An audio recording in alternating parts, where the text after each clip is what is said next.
जय हिंद दोस्तों। चलिए आज शुरू करने वाले हैं आज का करंट अफेयर। तो राष्ट्रों ने ऐतिहासिक संयुक्त राष्ट्र जैव विविधता समझौते के तहत वर्ष 2030 तक हासिल किए जाने वाले 4 गोल्स और 23 टारगेट्स को अपनाया।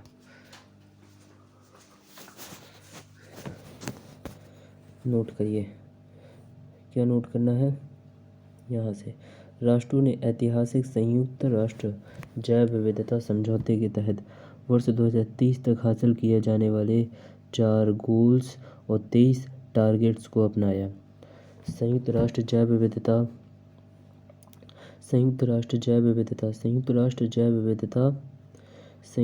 जैव विविधता कन्वेंशन यानी CBD संयुक्त राष्ट्र जैव विविधता कन्वेंशन के पक्षकारों का 15वां सम्मेलन COP15 संपन्न हो गया।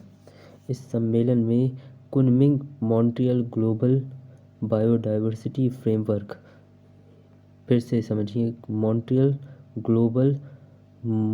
ग्लोबल बायोडायवर्सिटी सम्मेलन GBF, मॉन्ट्रियल बायोडायवर्सिटी फ्रेमवर्क, ठीक है, फ्रेमवर्क को अपनाया। COP15 का मुख्य उद्देश्य आईजी जैव विविधता लक्ष्यों के स्थान पर एक महत्वाकांक्षी और संतुलित वैश्विक जैव विविधता ढांचे को अपनाना था। COP15 का मुख्य उद्देश्य आईजी जैव विविधता लक्ष्यों के स्थान पर एक महत्वाकांक्षी और संतुलित वैश्विक जैव विविधता ढांचे को अपनाना था। आईजी जैव विविधता लक्ष्य वर्ष 2020 तक के लिए निर्धारित थे। ग्लोबल बायोडायवर्सिटी फ्रेमवर्क के 4 व्यापक वैश्विक गोल्स। पहला, वर्ष 2050 तक प्राकृतिक पारिस्थितिकी तंत्र के क्षेत्र में पर्याप्त वृद्धि की जाएगी। गोल ए में है वर्ष 2050 तक प्राकृतिक पारिस्थितिक तंत्र के क्षेत्र में पर्याप्त वृद्धि की जाएगी, साथ ही प्रजातियों की विलुप्ति दर और सभी प्रजातियों पर खतरों को 10 गुना तक कम किया जाएगा। वर्ष 2050 तक प्राकृतिक पारिस्थितिकी तंत्र के क्षेत्र में पर्याप्त वृद्धि की जाएगी, साथ ही प्रजातियों की विलुप्ति दर और सभी प्रजातियों पर खतरे को 10 गुना तक कम किया जाएगा। जंगली और पालतू जानवरों की आनुवांशिक विविधता को बनाए रखा जाएगा। गोल बी में वर्ष 2050 तक जैव विविधता में हुए नुकसान की भरपाई की जाएगी। 2050 तक जैव विविधता में हुए नुकसान की भरपाई की जाएगी। और सी में क्या है, आनुवांशिक संसाधनों से जुड़े पारंपरिक ज्ञान को संरक्षित किया जाएगा। आनुवांशिक संसाधनों से जुड़े पारंपरिक ज्ञान को संरक्षित किया जाएगा। इस और चौथे में क्या है, गोल डी में क्या है, इस फ्रेमवर्क को लागू करने के लिए पर्याप्त साधन उपलब्ध कराए जाएंगे। इनमें वित्तीय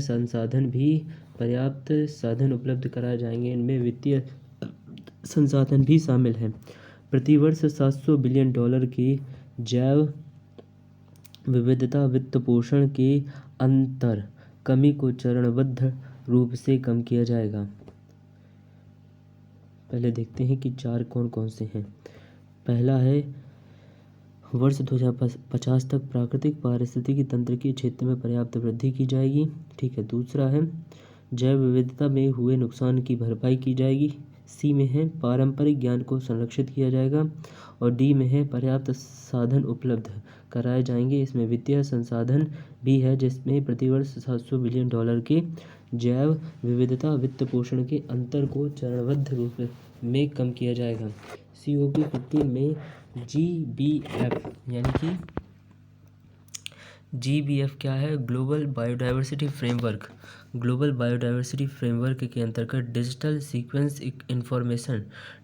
सीक्वेंस इंफॉर्मेशन के प्रदाताओं और उपयोगकर्ताओं के बीच लाभों के समान बंटवारे के लिए एक बहुपक्षीय कोष स्थापित करने पर सहमति व्यक्त की गई है। इसे वर्ष 2024 में तुर्की में होने वाली COP16 में अंतिम रूप दिया जाएगा। DSI संश्लेषित जीव विज्ञान का एक उभरता हुआ पहलू है। DSI क्या है? DSI COP15 हो गया। DSI क्या है? हाँ, DSI कहाँ गया? हाँ, डिजिटल सीक्वेंस इंफॉर्मेशन।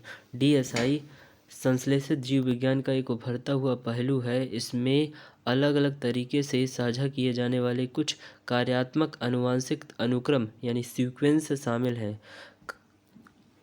ठीक है, अब चलिए इसमें पढ़ते हैं। क्या? इन चित्रों के माध्यम में विश्व के 106 देशों ने वर्ष 2030 तक प्रकृति के लिए विश्व के 30% हिस्से की रक्षा हेतु मॉन्ट्रियल में एक ऐतिहासिक समझौते पर हस्ताक्षर किए हैं। वर्ष 2030 तक विश्व के 30% हिस्से की रक्षा हेतु मॉन्ट्रियल में ऐतिहासिक समझौते पर हस्ताक्षर किए हैं। जैव विविधता के समक्ष उत्पन्न खतरों को कम करना। किस लिए क्या क्या समझौते किए गए हैं? जैव विविधता के समक्ष उत्पन्न खतरों को कम करना, जैव विविधता के नुकसान को रोकना, देशज लोगों के अधिकारों का सम्मान करते हुए उच्च जैव विविधता के महत्व वाले क्षेत्रों के नुकसान को शून्य के निकट लाना। दूसरा है प्रभावी या पुनर्स्थापन। निम्नीकृत स्थलीय, अंतर्देशीय जल स्रोतों एवं तटीय व समुद्री पारिस्थितिकी तंत्र के कम से कम 30% क्षेत्रों को प्रभावी रूप से पुनर्स्थापित करना। लिंकेज का मापन करना। उपयुक्त क्षेत्रों का संधारणीय उपयोग संरक्षण उपयुक्त क्षेत्रों का संधारणीय उपयोग संरक्षण परिणामों के अनुरूप होना चाहिए। संकटग्रस्त प्रजातियों का संरक्षण। संकटग्रस्त प्रजातियों की मानव जनित विलुप्ति को रोकने के लिए तत्काल कदम उठाना। साथ ही स्वस्थानीय यानी इन सिटू संकटग्रस्त प्रजातियों का संरक्षण। संकटग्रस्त प्रजातियों की मानव जनित विलुप्ति को रोकने के लिए तत्काल कदम उठाना। साथ ही स्वस्थानीय और बाह्य स्थानीय संरक्षण के माध्यम से उनकी विविधता को बनाए रखना। विश्व वन्यजीव कोष, वर्ल्ड वाइल्ड फंड तथा LPF के अनुसार 1970 के बाद से निगरानी में रखे गए वन्यजीवों की आबादी में औसतन 69% की गिरावट देखी गई। संधारणीय उपयोग के माध्यम से मानव आवश्यकताओं को पूरा करना। तो मानव सेवा, यह सुनिश्चित करना कि वन्य प्रजातियों के उपयोग से मनुष्य को लाभ हो रहा हो, विशेष रूप से उन लोगों को जो जैव विविधता पर सबसे अधिक निर्भर हैं। देखो, संधारणीय उपयोग के माध्यम से मानव आवश्यकताओं को पूरा करना। मानव सेवा, यह सुनिश्चित करना कि वन्य प्रजातियों के उपयोग से मनुष्यों को लाभ हो रहा हो, विशेष रूप से उन लोगों को जो जैव विविधता पर सबसे अधिक निर्भर हैं। पारिस्थितिक तंत्र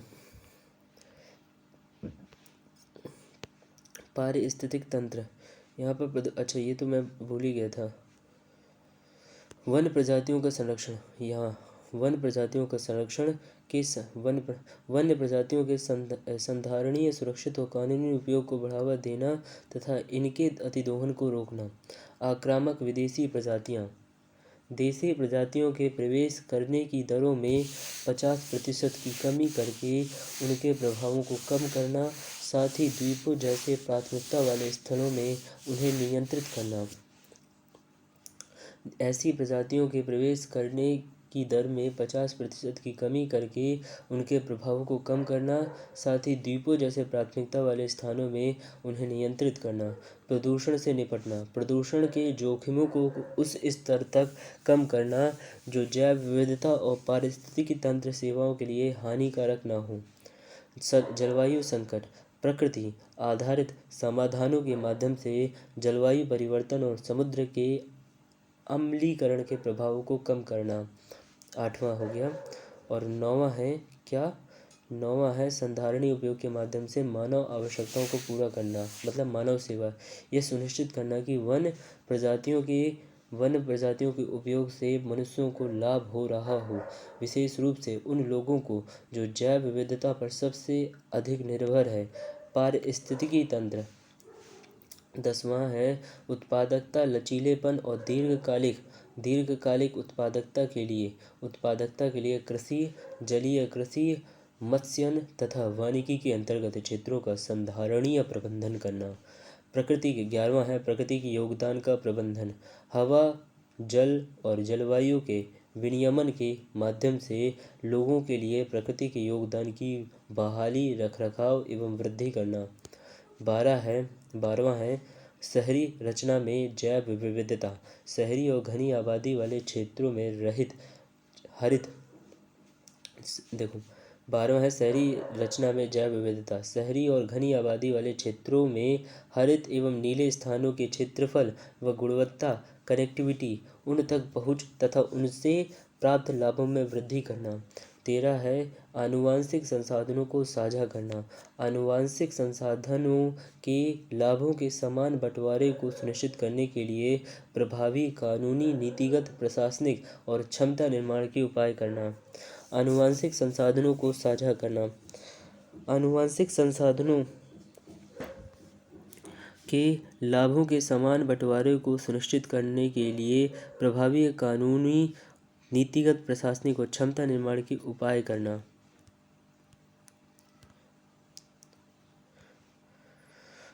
कार्यान्वयन और मुख्य धारा में लाने के लिए साधन और समाधान। 14वां है नीति निर्धारण, सरकार के सभी स्तरों एवं अन्य क्षेत्रों में जैव विविधता तथा उसके मूल्यों का नीतियों के साथ एकीकरण करना। 15वां है व्यवसायों के समक्ष कानूनी जोखिम, अंतर्राष्ट्रीय कंपनियां जैव विविधता पर अपने जोखिम, निर्भरता व प्रभाव का नियमित आकलन करेंगी, साथ ही विनियमन के अनुपालन पर रिपोर्ट तैयार करेंगी। 16 है पर्यावरण के अनुकूल विकल्प तैयार करना, लोगों को संधारणीय उपभोग विकल्प अपनाने के लिए प्रोत्साहित करना तथा उपभोग के वैश्विक फुटप्रिंट को कम करना। 17वां है जैव सुरक्षा उपाय, जैव प्रौद्योगिकी के प्रबंधन के लिए सुरक्षा उपाय करना और इसके लाभों के वितरण के लिए कदम उठाना। 18 है हानिकारक प्रोत्साहन को समाप्त करना, जैव विविधता के लिए हानिकारक प्रोत्साहन की वर्ष 2025 तक पहचान करना और इन्हें समाप्त या सुधार करना। साथ ही वर्ष 2030 तक इन आर्थिक प्रोत्साहनों में प्रतिवर्ष $500 बिलियन की कमी करना। हानिकारक प्रोत्साहन को समाप्त करना, इसमें क्या है, जैव विविधता के लिए हानिकारक प्रोत्साहनों को वर्ष 2025 तक पहचान करना और इन्हें समाप्त या सुधार करना। साथ ही वर्ष 2030 तक इन आर्थिक प्रोत्साहनों में प्रतिवर्ष $500 बिलियन की कमी करना। जैव विविधता वित्त पोषण, वित्तीय संसाधन स्रोतों को बढ़ाना तथा वर्ष 2030 तक प्रतिवर्ष $200 बिलियन की राशि जुटाना। 20वां है तकनीकी सहयोग, क्षमता निर्माण और विकास तथा प्रौद्योगिकी तक पहुंच एवं उसके हस्तांतरण को मजबूत करना। 20वां है तकनीकी सहयोग, क्षमता निर्माण और विकास तथा प्रौद्योगिकी तक पहुंच एवं उसके हस्तांतरण को मजबूत करना। ज्ञान को साझा करना, निर्णयकर्ताओं, पेशेवरों और जनता की सूचनाओं तक पहुंच हो, साथ ही देशज लोगों की सहमति से ही उनकी तकनीकों तक अन्य लोगों को पहुंच प्रदान करना। समान प्रतिनिधित्व, निर्णय लेने में सभी समूहों का प्रतिनिधित्व सुनिश्चित करना। समान प्रतिनिधित्व, निर्णय लेने में सभी समूहों का प्रतिनिधित्व सुनिश्चित करना। जेंडर आधारित समीक्षा, महिलाओं के प्रकृति संबंधी अधिकारों और प्राकृतिक संसाधनों तक उनकी पहुंच को मान्यता देकर एक लैंगिक रूप से उत्तरदायी दृष्टिकोण को अपनाना।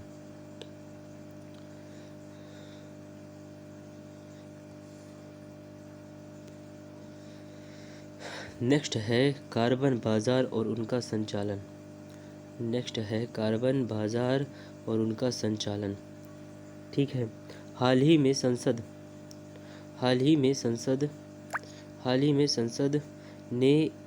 संसद ने ऊर्जा संरक्षण संशोधन विधेयक 2022 पारित किया। इस विधेयक से सरकार को ऊर्जा संशोधन विधेयक 2022 पारित किया। इस विधेयक से सरकार को देश में कार्बन बाजार स्थापित करने तथा कार्बन क्रेडिट व्यापार योजना को निर्धारित करने का अधिकार प्राप्त होगा। कार्बन बाजार ये क्या है? यह एक व्यापार प्रणाली है। इसके तहत कार्बन क्रेडिट को खरीदा और बेचा जाता है।